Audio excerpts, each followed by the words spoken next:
All right, I want to thank everyone for coming tonight, especially on a Wednesday.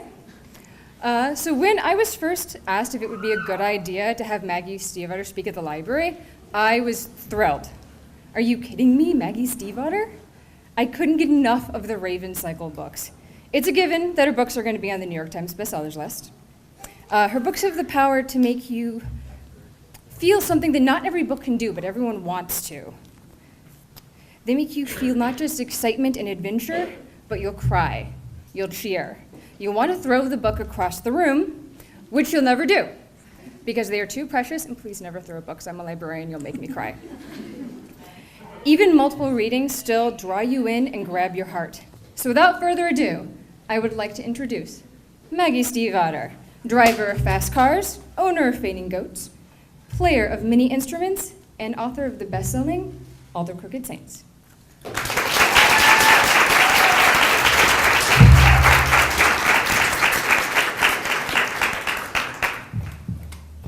It's always weird to be up at the front when the introduction is super flattering. Like, I don't know what to do with my face when she says nice things. I'm supposed to be like, yeah. That's right. All right, so I apologize in advance. I came down extremely apocalyptically sick yesterday, which I should have guessed. I was walking through the mire close by here, and as I walked out of it, a man pointed at me and said with great confidence, "Werewolf." I didn't realize at the time that it was prescient, but I have completely shifted, and my face is usually snot, so we're going to try and make it through without contaminating all of you guys. So I wanted to thank all of you guys for coming out here. I know that there are many... This is a very atmospheric microphone. Better? Right, so I know that there are many things that you guys can be doing in this area instead of coming to a Maggie Stiefvater event. I actually know this pretty well because as I was sitting in the back room just now, I looked up Urbana on TripAdvisor, and so I actually have a pretty good idea of all of the things that you could have been doing today instead of preparing for this event. And before we get started, I'm actually going to read some of them to you, so you can decide whether or not you made a poor decision or not. All right, so, so one of the things that I thought was good was the Idea Garden. This is number 18 of things to do in Urbana according to TripAdvisor. Anyone here been to the Idea Garden? Yes? Would you have ranked it number 18? No, maybe a little higher. Maybe a little higher. Here is a review. It says, stop by the ponds and see how the frogs jump into the water upon your approach. That sounds beautiful. Another thing you could do is a Spurlock Museum. That is number 8 of 33 things to do. Is this good? It has a very ominous sort of name, Spurlock. A reviewer on June 14th of this year said, quote, "They have nice stuff here." All right. And then the number 1 thing to do in Urbana, voted by people who have been here to let's give it up. It's done. It's over. I am. All right, a reviewer on September 13th of 2016 said this about it. I thought this was an excellent review. Quote, "2 of my favorite memories was walking in this park." That's subject verb disagreement, but we're moving on. "I have included pics that I took a foggy early morning when there was a herd of deer. Not sure if they're still there." Probably not. This was September 13th of 2016. "A couple of years ago, I had another experience with a mother deer and 2 fawns. There is now a beaver." Unquote.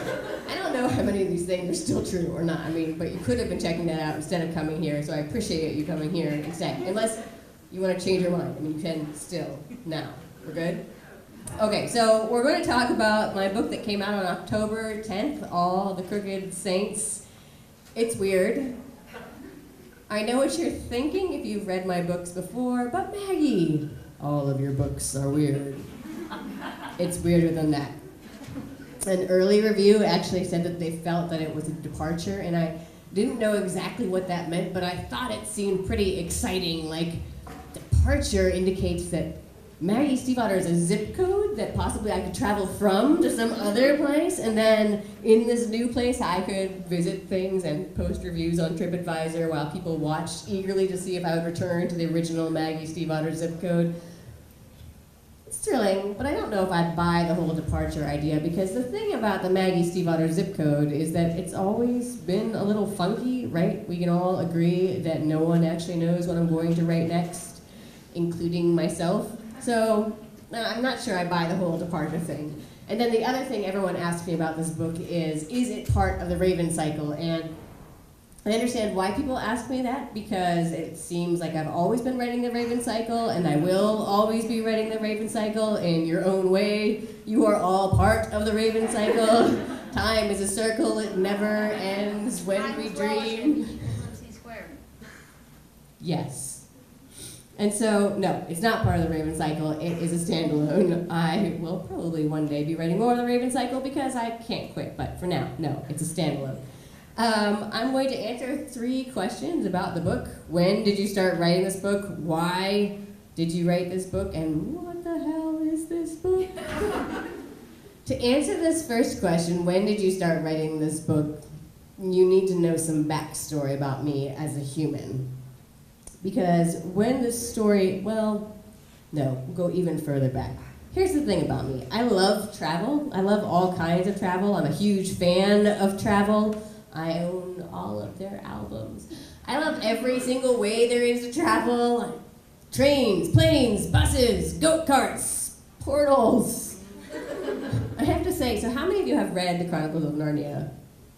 You know that one scene where the picture starts moving and they travel through it to Narnia? That is what I want, not a smaller iPhone. That is what I want. This is the future. Anyway, so since we don't do that, I have to travel in other ways. And I like all forms of it, although they all have their drawbacks. In particular, it's very difficult for me to travel by airplane because I am always pulled over in the airport. Something about my person when I'm walking through the airport makes the TSA want to have a more hands-on experience. I know what you are thinking. You are thinking, I mean the thing that we've all seen where like a lady is walking through and then they go, ma'am, over here, we need a female on 4, and then they reenact a scene from Charlie's Angels, and then they're free to go. That is not what I mean. I do not get the Charlie's Angels pat down. When I walk through the airport, the TSA has one of 2 thoughts. 1, this lady does drugs. 2, this lady builds explosive devices. And as such, I get the, ma'am, would you come over here? Would you step out of line? Would you take off your boots? Would you open your bag? Would you remove everything from your bag? Would you plug in all of your electronics individually? Would you show us your hands? We need to swab them for residue. Of what? High-end body wash? It's so predictable that I warned my German publishers when I was on tour, look guys, we're traveling by plane to this next event. We're gonna have to pad in more time because I am going to be pulled over at this airport. And they liked me. They said, you? Actually, they said, do, see? And so we went to the airport, and 3 minutes after I'd gotten there, I was immediately pulled out of line, not just for the pat down and the taking things out, but instead they took me all the way back to one of the interrogation rooms, and my German publishers are looking very anxious over here because the German TSA has many tools at their disposal, but a smile is not one of them. Hello, we need her for an event right after this. Is this going to take long? We'd get a coffee if we were you. This might take a while. If we let her go at all. That's not an exaggeration. So it's not always that involved. Sometimes I just walk through the airport and they walk the drug dogs around me 20 or 40 times. I love dogs. I still love dogs. I love dogs. Drug dogs come in every shape and size. That is what I have learned. I love them all. Anyway, so yeah, I love flying, but there's some drawbacks. In any case, I prefer to travel in the way that God intended humans to travel, and that is by automobile. Anybody who follows me on social media knows that I love cars. I love everything about them. I love looking at them. I love working on them. I love driving them. I know that there are humans in this world who do not love driving, but that is okay, because I will love it for both of us. Of course, it's not without its drawbacks. I do get pulled over a fair bit while driving as well. The difference is, when I'm pulled over and detained in the airport, I am never breaking the law. It's not that I mean to break the law when I'm in a car, it's just that I feel alive at like the speed limit plus 12-ish. I like to think that I'm a very safe driver, even if I'm a fast driver. I have a lot of driver training, I've owned a lot of cars, I've raced a lot of cars. I like to think that if any one of you walked through a parking lot and whispered, "Do you have a queen?" Like some of the cars might say my name, like that's what I think, possibly. Cars and me are like this. So that is the backstory you need for me to answer this question. When did you start writing this book? Because at the beginning of this story, I had just convinced my publisher that instead of flying on my month-long book tour for Sinner, instead I was going to drive it 7,000 miles coast to coast, Virginia to California and back again, all of it accomplished in my personal vehicle, my 1973 Camaro. In my head I thought, it's the American dream! A girl, a muscle car, the breadbasket of America, hawking a book about rock and roll and sad werewolves. Nothing could go wrong! Everything went wrong. Alright, so here was the problem. The car was in really good shape, mostly, except it had an unattended to shake in the drive shaft that I hadn't done anything about because over short distances it was just annoying. It turned out that over long distances, however, the car was literally shaking itself to pieces. We all have friends like that. So I made it from Virginia as far as Cleveland before I broke down for the first time. So I found myself by the side of the road with my hood up, and I'm replacing the alternator. Dudes are driving by in pickup trucks and they're shouting, "Hey, little lady, do you need any help?"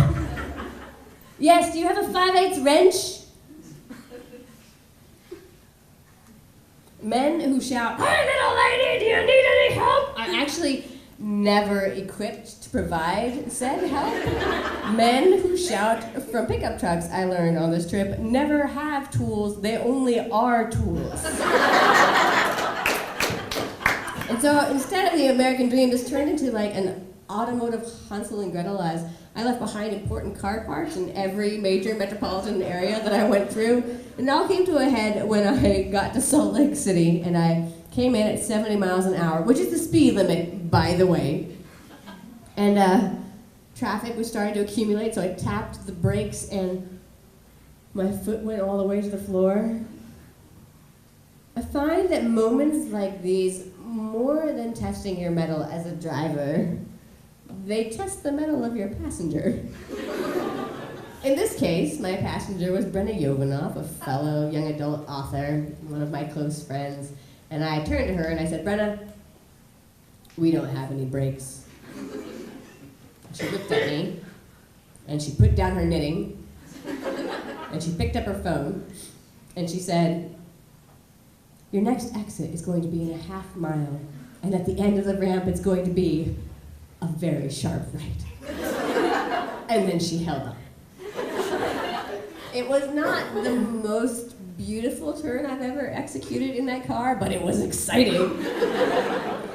Right, so we got back on our way after replacing the master brake cylinder and headed out to California after fixing 4 more things. In California, we had made it. The first half of the American dream was halfway there. As scheduled, Brenna flew home to be replaced by my husband, who was going to be my co-pilot on the way back, and then we rebuilt the carburetor, and then we headed off. So, here I was, and we were crossing over the Rocky Mountains. I was driving. It was a beautiful day. The car sounded amazing, and I looked around and I thought, you know what? This kind of is the American dream, right? Because we overcame all of this stuff, and now here I am in this quintessentially American landscape in this sky blue muscle car, and get to travel with the love of my life, and you know, how amazing is it that I still think that after over 10 years of being together, he's still so charming looking when he's sleeping on the door like he is now, and then I tapped the brakes and my foot went all the way to the floor.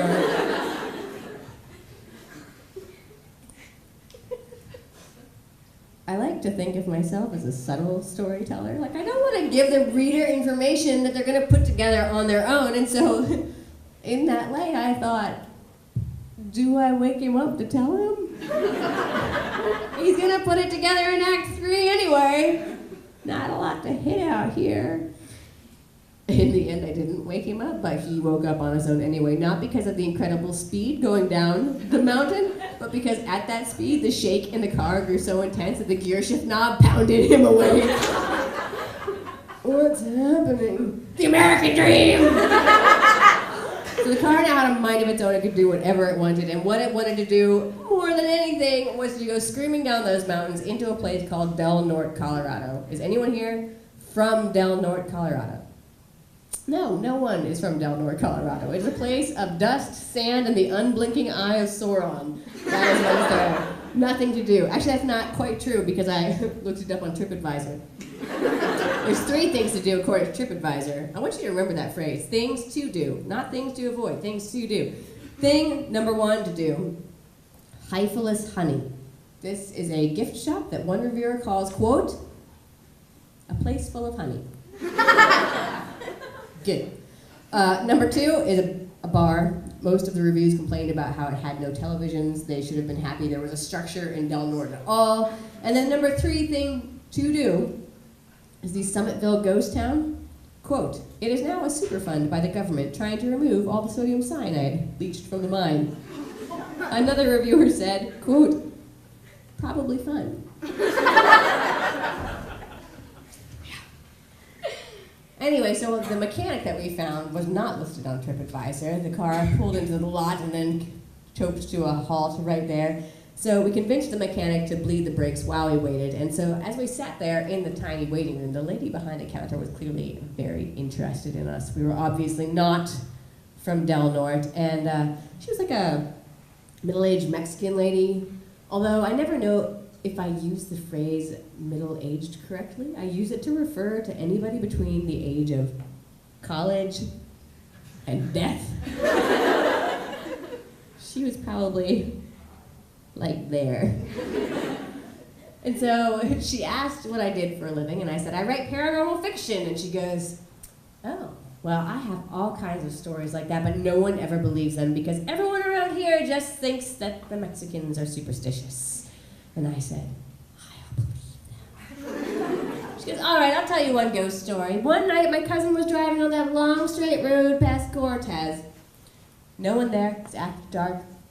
And he looks to the window, and all of a sudden, he sees an old woman looking back at him. And she is laughing at him, holding on, kicking her legs. He swerves, trying to get her off, and she just laughs and laughs, and her face is the ugliest thing he has ever seen in his life. He told me he had never made a drive home as fast as he had that night. What do you think about that story? Okay, sounds about right. And so I told her a ghost story of my own, and this seemed to satisfy her because she said, here's another story no one ever believes. One night when I was a little girl, I was standing in the kitchen. My father said, look out the window. Do you see the demons dancing in the yard? I know, it escalated really quickly, right? And I looked and I saw nothing, and he took the curtains and he drew them across the window, and I saw them. I saw the silhouettes of the demons dancing in the yard. What do you think of that story?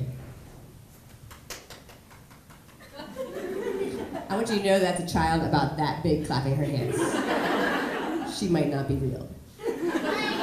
Lots of believing ghost stories. So, you would if you were there. So, when I heard the end of that story, I told her a demon story of my own, and this seemed to satisfy her because she said, all right, here's another story that no one ever believes. One night there was a knock on the door, and we opened it up, and it was Bob Dylan. Terrifying. I didn't have any Bob Dylan stories of my own, and so that sort of ended the conversation. But still, when I walked outside, I was filled with this new sense of purpose, because the thing is, I've been working on this novel that was going to become Saints while I was driving, but I was missing a huge piece. It was going to be based on a short story that I had written for a website called Mary Sisters of Fate, and the thing is that all the stories on there were interesting kind of ideas, but they had like a cool voice or an interesting gimmick, a hook or a world. But a lot of them are missing a sense of place. And until you have a sense of place, it's not really a Maggie Stiefvater novel. If the Maggie Stiefvater zip code has anything in common, it's that place is important, right? It's the thing that characters are either running to or running from, and sometimes place actually steps in and is kind of a character of its own. And so as soon as I stepped out, I was like, this is where I want this novel to take place. First of all, because it's batshit. Secondly, because clearly this is a place where stories can get as huge as they need to be. There's nothing to stop them, and I want to tell an enormous, tall tale. And so that was officially when I started writing this book. So that's the end of question 1. Question 2, why did you start writing this book? If you'd asked me this question right then, in that moment, in Del Norte, I think I would have told you that I was writing that book because of blindness. Blindness and I are very close companions. My eyeballs are terrible at being eyeballs. If they get any worse, they don't make contact lenses for them. They got bad very quickly when I was a kid, all of a sudden. And so I was always being taken into eye doctors who were saying very threatening things about how I could be completely blind in 3 months, and I needed to be extra vigilant to make sure to let them know if I saw any signs of trouble. Don't you mean don't see? Anyway, I was a very phobic child, and so I used all of these to fuel endless dreams where I would either go blind during the course of the dream, or I would always be blind in them, just loads of these dreams. Not as many dreams as me stepping onto empty garbage bags and flying on them like recyclable magic carpets, but still a fair number. Don't psychoanalyze me. I still have to go to the eye doctor every single year to make sure my retinas have not decided to have a better day job. And I was actually in my eye doctor, a new eye doctor, while I was working on Saints, and I had just done the part where the assistant takes you back and says, "Come back, take out your contact lenses." Oh. Your prescription is the worst prescription I have ever seen. Why, you can't see me at all, can you? No, but keep talking and I'll triangulate. So then the eye doctor comes in and he's got this slow southern accent. You can tell that he's grown up in the valley or roundabout there his whole life. And sure enough, he says that he's grown up in Charlottesville. He asks what I do for a living, and I say, I write paranormal fiction. And he goes, oh, you should write a book about Elkton. And I looked at him just exactly the same way that all of you guys are looking at me. You're looking at me like that because you have no idea what Elkton is. I looked at him like that because I did. It's a small town that's close to where I live, and I knew a couple of things about it. So, my father, who also grew up in the area, said it was a great place to lose your virginity or your wallet. One of my family friends was a realtor, and she refuses to sell property in Elkton. She told me once that Elkton was made up entirely of mean, angry mountain people who had been driven out of the Blue Ridge Mountains by the National Park Service when they made that into a park. It incorporated into Elkton, where they had perfected the art of being mean and angry. And I just knew it as one of those typical small Virginia foothill towns where it's all skinny white kids and lifted pickup trucks smoking like it's still good for them. Elkton. And I was trying to think of why he would possibly think that I, as a paranormal fiction writer, should tackle it. And the only thing I could possibly come up with was that there's a mountain located close to there called Beldor, which is the most Lord of the Rings thing I've ever heard in my life. Otherwise, I had nothing. And so I said, I have nothing. And he goes, because it's a killing. I beg your pardon? The killing. And this time you could hear the capital K. Do tell. He says, every year they have that annual fair, and someone from the holler gets wild with someone else from the holler, and then the land cries for blood, and there's the killing.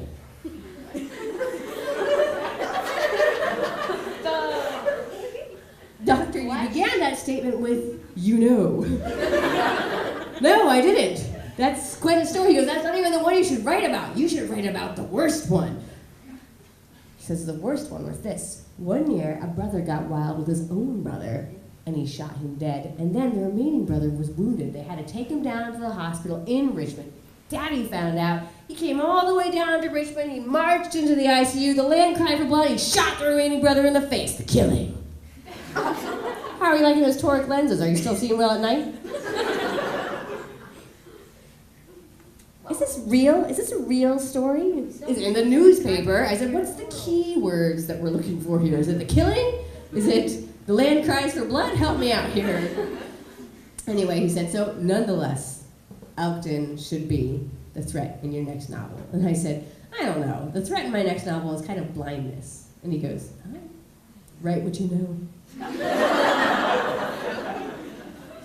And then the land cried for blood. Yeah, so originally when I was thinking of this novel, conceptualizing it before I put words on paper, I thought it was going to be a horror novel about blindness and this descent into darkness, bad things happening to eyeballs. I was very invested with bad things happening to eyeballs. But then a couple of things happened to change it. So for starters, I was working on The Raven King at the same time, and if you haven't read it, spoiler, in it, bad things happen to eyeballs. And so I thought to myself, okay, wait a second. If you write one novel about bad things happening to eyeballs, and then you write another novel right afterwards about bad things happening to eyeballs, does this mean that your new genre is bad things happening to eyeballs? And do you care? Yes, I cared. So I started diminishing that, and also, when I started thinking about this whole horror aspect, it also started to get diminished. Because for starters, The Raven King goes some pretty horrific places, but also, more importantly, I don't know if you noticed, but the world went to shit. So, if you look out the window now, well, it's dark now, but earlier you could see how it was rains of blood and fishes, old ladies are punching other old ladies in the street, they're putting pictures of it on Snapchat, like, this is the future. And so, before, like, a horror novel felt like an escapist sort of piece of fiction, and now it just felt like it was a weather report. And so, instead I found myself hungering for the opposite, looking for writing a novel that starts, maybe, in a dark place, and then heads to something brighter instead. And so, that part changed, and then there were a couple other pieces that went into it as well. On the one side, I had friends making terrible decisions. I had friends who were making terrible decisions that were terrible not just because the decisions themselves were bad, but because they had made these bad decisions before and seemed completely unaware that they were doing them once more. And so I was being a helpful friend. Hello!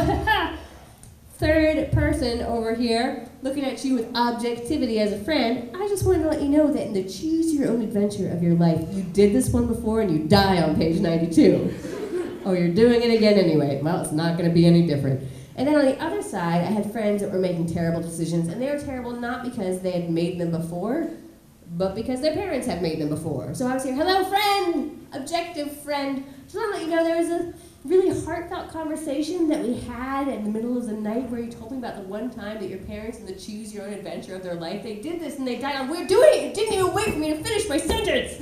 And so it was very frustrating as friends to be offering what I thought was extremely good advice, and they couldn't hear it. Moreover, for them to be doing things that even themselves, if they'd been able to stand outside themselves, would have they already had done it and said that was a terrible idea. And so I started asking myself, are we all just programmed to fall into ruts that we've made for ourselves or that our parents have made for us? What does it take to be self-aware? Am I not self-aware? And so all of the questions I had about this started getting piled into this novel. And then the last element of it was that my Tumblr inbox was filling with messages from readers. They were asking for things that they called hashtag dubious life advice. And there were questions like, should I go to prom, or is it a sexist construct? Or, what's another one? My best friend is turning into a person that I don't like anymore, what should I do? Oh, this was a bad one. I broke up with my boyfriend, but he still has all my signed books. Or, should I kill myself before age 22?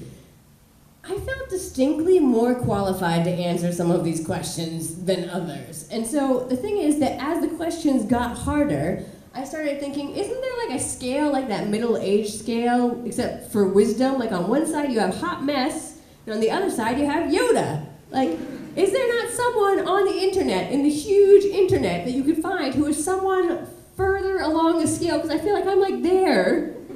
Although, I don't know, I was in Indiana 2 days ago, and I pulled up at a stoplight, and someone next to me was drinking Dimetapp right out of the bottle, so I might move myself up a little bit. And that guy who pointed werewolf, I don't know. But I mean, isn't there someone like further along the scale who you should be directing these questions to? And so I started wondering, what does it take to actually be qualified to help someone out? Does it have to be that you made it through the exact same situation? Does it have to be that you are impervious to that situation? It would never happen to you because you're so evolved? Is there a point where you're like, I am now the most evolved version of myself, thank you. You may seek my audience, I will give you wisdom. Or instead, is it this thing where if you're a Yoda, you always still need like a Yoda, which is a really sad sentence if you think about it, by the way, because he didn't have a Yoda, right? Poor little guy. I don't know how tall Mark Hamill is, but I feel like he's short. Anyway, so yeah, so all of that got thrown into this book as well, and so instead it turned to this question of, I don't know, there was an early review that, in addition to saying it was a departure, said that they felt that this was a long fable of how Maggie Stiefvater felt that we should look at mental health. And I was like, all right, that's fair, but also there's owls, so. And there's a lot of owls happening here. And one more. And one wolf, yes. So the next question, what the hell is this book about? Before I describe this book, I should apologize to all of you if you've ever tried to describe my books to a friend or a family member. I know, all right, I know. I actually thought that I got to the absolute worst with The Scorpio Races, a book which remains impossible to describe, especially to non-readers. Like, oh, is that a horse on the front? Is it a horse book? Oh, no, they come out of the ocean. No, they don't, I don't know, probably fish. We don't cover that part of the world building. We're only interested when they're out of the ocean. No, they have legs once they're out. No, they eat people. No, we don't shoot them. It's not Jurassic Park. Actually, you know what? It's mostly about baking the main characters a loaf of bread. And nobody wants to read it, I understand. And then I wrote The Raven Cycle, and I think everyone just gave up. My publisher said, you know what? We need 300 words for the jacket copy. Just have an intern run a word scramble on the book. Make sure it's all words that are from the book, starts with a proper noun. And so it ended up being something like, Blue Sergeant, haberdashery, turquoise, true love. What do you think of this copy, Maggie? As good as I could have done. Print it. Anyways, I'm sorry, all right? I know, I'm sorry. Even when you're telling the truth about the books, it's still somehow a lie. I don't understand. All right, so I'm going to describe this book, but it's probably also going to be a lie. So we already know it takes place in the middle of nowhere in Colorado in 1962. It takes place on a remote ranch. There are two kinds of miracles that happen on this ranch. All of them, the first one is always performed by a member of the family. They all have a potential to perform this miracle, and it's always the same. The pilgrims arrive, and the saints can make the pilgrims' inner darkness visible, tangible, concrete. If there's one thing in this world that I love more than cars, it's metaphors. And so the first miracle is the saints turn the pilgrims into walking metaphors. Yes. Look, I was excited. So, now you have these pilgrims walking around with physical manifestations, symbols of what is wrong with them. They have the heads of coyotes, and they have rain falling all over them, and they have moss growing on their body. And obviously, this makes it difficult to rejoin society, and so this is where the second miracle comes into play, which is that the pilgrims must find a way to vanquish their inner darkness now that they know the shape of it.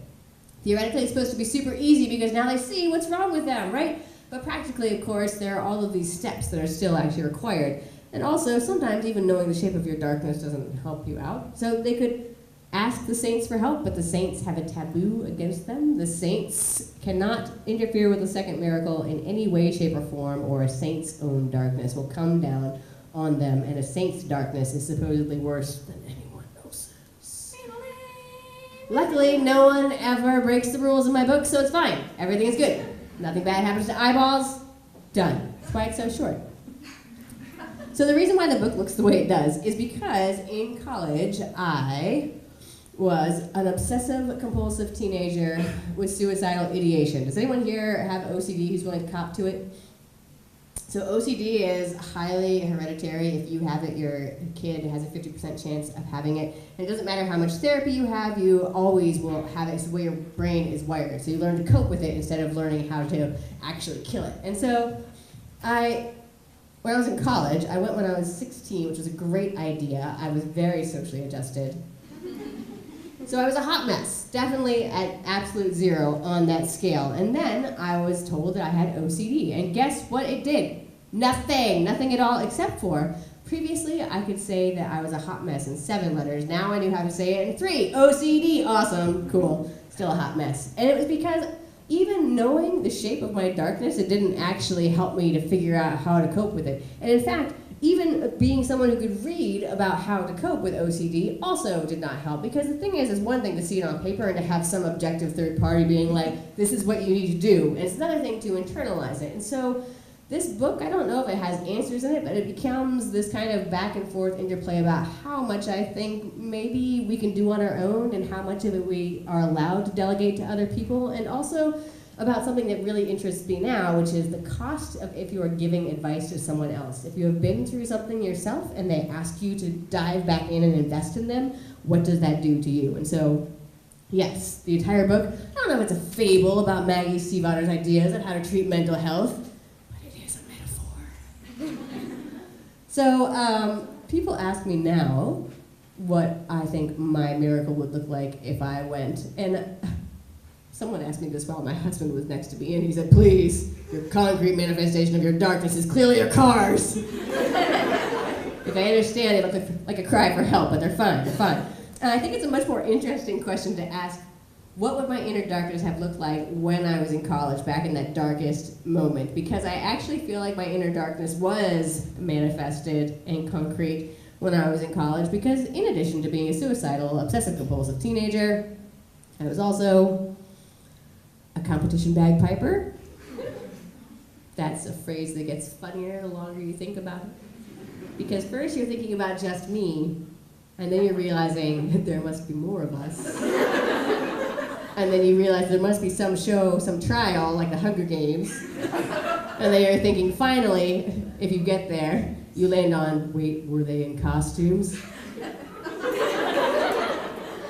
So I was very good as a competition bagpiper. This was because OCD is really good for making sure that you are very devoted to your hobbies. So in addition to having 21 credits that I was usually taking and having 3 part-time jobs to pay for college, I also practiced the bagpipes for over 4 hours every day. That means that if you saw me on campus, not at my place of work, not in class, and wearing clothing, I was holding the bagpipes. That was my concrete darkness, right there, made manifest. Some people might say that every single time you see a set of bagpipes, it's someone's inner darkness made manifest, but they're beautiful instruments. Does anyone here play them? All the people from Del Norte play them, I see. Right, so people are very passionate about their bagpipes. I discovered this while I was a bagpiper, and there are many different kinds of bagpipes. Knowledge that I had in a very academic way growing up, and then became very physical for me when I was on tour in Bulgaria. I went on tour in Bulgaria. I am apparently very famous in Bulgaria. When I landed, there was paparazzi. The Bulgarian publishers had read everything that I had ever blogged about online and seemed to know every single possible skill I had ever claimed to have, and seemed intent on having me perform it in public. And so I found myself painting portraits of readers on the fly. At one point I was in the back of a car with them, and they said, Maggie, the bookstore that we're going to right now for your event has a piano. Fancy. It's a grand piano. Super fancy. It's white. Wouldn't Elton John be excited? And you're gonna play it. So that was how I found myself serenading hundreds of Bulgarians. And this all kind of built, going through all of my various skill sets that I should have seen as coming, but I really didn't. At the very end of the tour, they threw a massive masquerade ball in my honor. Thousands of Bulgarians. The MC was a famous Bulgarian actor. All of the Bulgarians were wearing masks. I was wearing my face. I came on stage. I said, Maggie, come up here. Maggie, this is your last day here. We have a surprise for you. I love surprises. And they brought out a featureless sack, and they asked me to take out its contents. And as I did, it took me couple of seconds to put together what I was looking at, because there was this wooden rod and it was attached to something which had obviously until fairly recently been a goat. You could tell because of the hair, but also the smell. And so I'm here, and I said, Maggie, these are our Bulgarian bagpipes, and they're for you.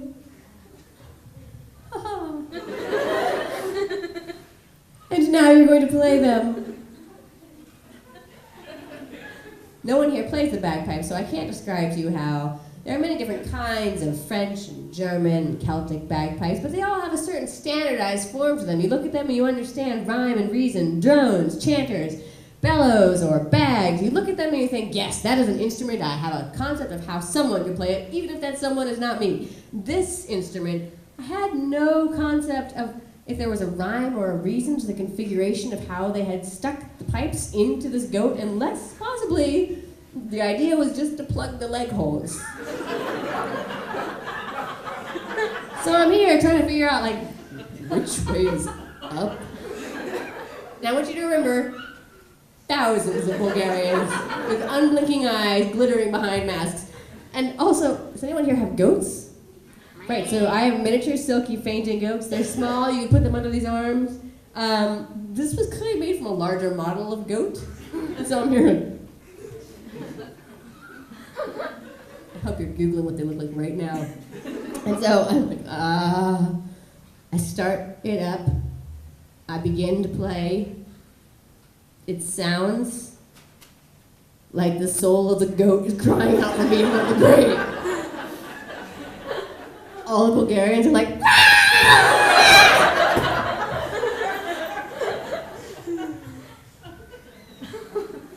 oh, well done, Maggie, well done. To reward you for your courage, we're gonna bring out the Bulgarian national players. Come on, boys! Now came these 5 strapping young men, and they all had their 5 goats. And they started them up, and it sounded like 5 goats crying out for me on the grave, because I was playing them right. That is the sound of the Bulgarian national pipes. So then they sent them home with me. And I already told you guys I get pulled over in airports. So here I was in Frankfurt. The German TSA has not found a smile. They have found my luggage. And one dude's like, was ist das? And his companion says, oh, Dudelsack.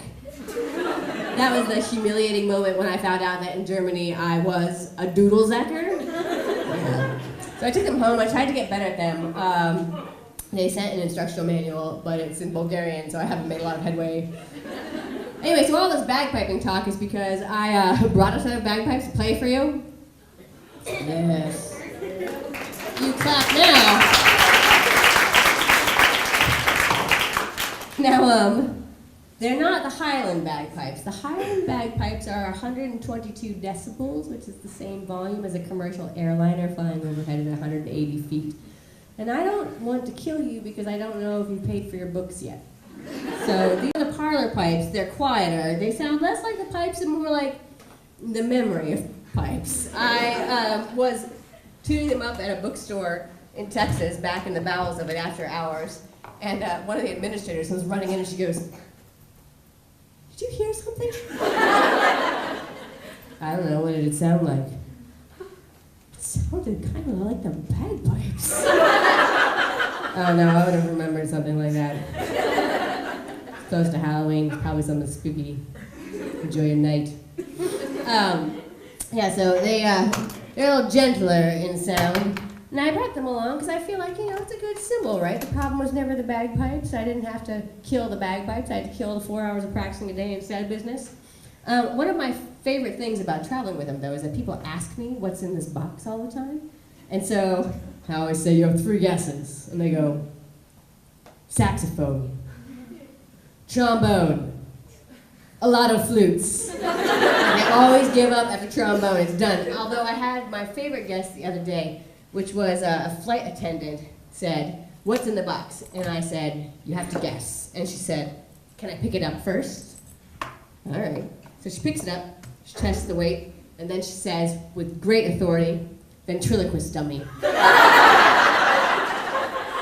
I thought, what terrible life decisions have I made that bagpipes is the boring version of that? Anyway, so I'm going to play them for you. They hate temperature change, and we have been in so many different states. They might just scream like my inner child. I'm sorry. And it's going to take me a second to put them on because I have to strap them on. Luckily, none of you guys have smartphones, so this won't appear on the internet. Good. And none of you know how to play them, so you won't know if I'm doing a good job or not. Brilliant. Good plan.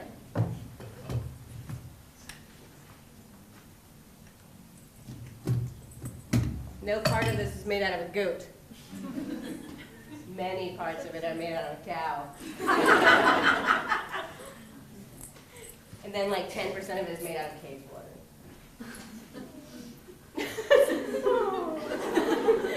Too soon! It's never too soon. Time is a cycle. That means it's dying somewhere always.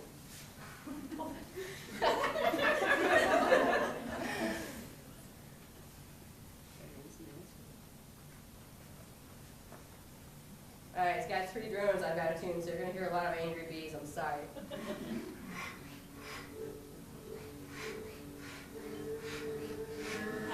That was mine.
Go on to TripAdvisor and rate Urbana Free Library 5 stars.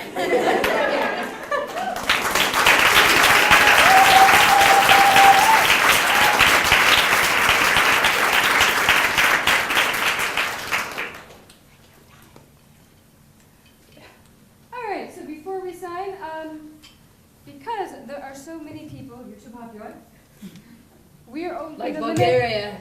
Yes. Although we're not wearing masks, we failed. Next time. Well, I'm going to limit the question and answer to just 5 questions. And then we're going to move right to the signing. Just to let everyone know, to give everyone an opportunity to get something signed, we are going to be limiting it to 2 books per person, or 2 items per person. No babies. No babies. No furry animals, please. All right, so does anyone have any questions? You have to pick the top 5 people. Let's do it. All right, well, I see one in the back. It's the first one I see.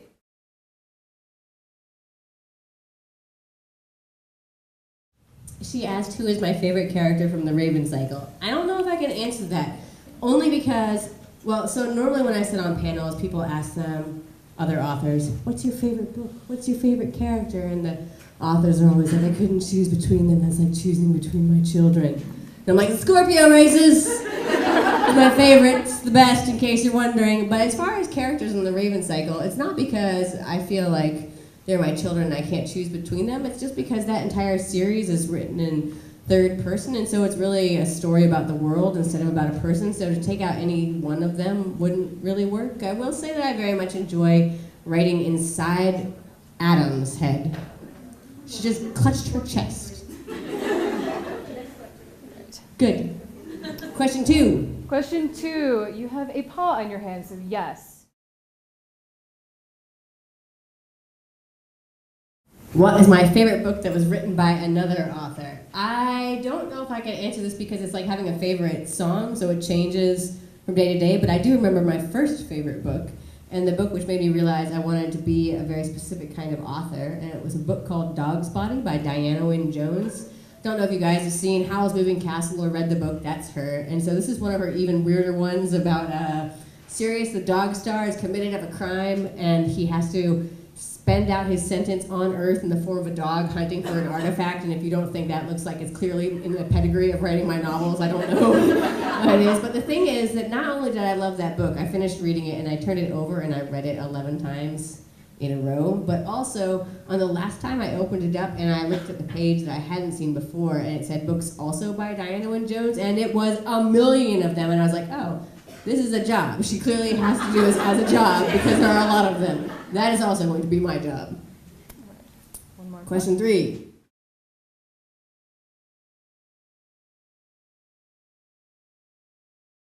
I just really like gore. Originally that book was going to be called Red as the Sea, and that's still the title in the German one, Rot wie das Meer. Someone from this side? No. Okay, then.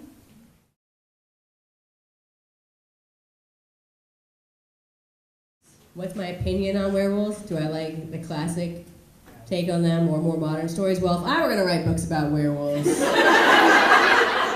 probably I would get rid of all the monster bits because I find that very boring, and instead I would just have them turn into wolves and forget everything about themselves because I would make it a long-standing metaphor for losing your identity or giving it away. I mean, just me, probably, if I did it. Does that answer the question? Last one. What do I do to get over writer's block? I actually welcome writer's block because here's the thing. When I start writing a novel, I used to be a big non-finisher. I had over 30 finished and unfinished books by the time I hit college, but I could never tell what was going to make them actually get finished. It was like, oh, phew, dodged a bullet on that one, and sometimes I would just get stuck and I would just write aliens coming in and killing everybody, whether or not it was an alien book. And I had no idea what it was. I figured out by the time I got to college, though, that I would never finish them unless I knew the ending or what the book was that I was going to write. And that way I could make decisions that were only that book and no other one. And so my subconscious knows what the book is that I want to write. And so when writer's block happens, what it means is that I've started making decisions in the book that are based on things that are not about that book. They're based because logistics, like I'm going, oh, I need to get this character over here, how am I going to do that? And I get tangled into this whole idea of, well, I have to kill a weekend or something, so let's give them an activity or something like that. A logistic goes and takes me down a hole. Or I'm having a problem with pacing. I've written a scene really long and lanky, and so everything feels too long, and the book is turning into this octopus, and I can't feel the truth of it anymore. Writer's block tells me that I have wandered from the book that I mean to tell. So there's the slow part I hate. When I get completely stopped, when the brakes get thrown on, then I know I have to go back to before I started feeling slow, and that is where the problem is. So I'm always actually quite happy when it gets to the point where I'm like, oh, that's it, I'm stuck, done, because it means that I have to do something instead of just, oh, maybe I'm just tired, maybe it's just hard. I'm going to trade you this for this water bottle. Yes. All right, so we are going to set up the signing table, so everyone stays seated for just a moment. I'll let you know how we're going to have everyone sign up. To begin with, though, my contest winners, you're going to have the first place in line. And we'd like to thank both the City of Urbana Arts Grant for partially funding this and the Library Foundation as well.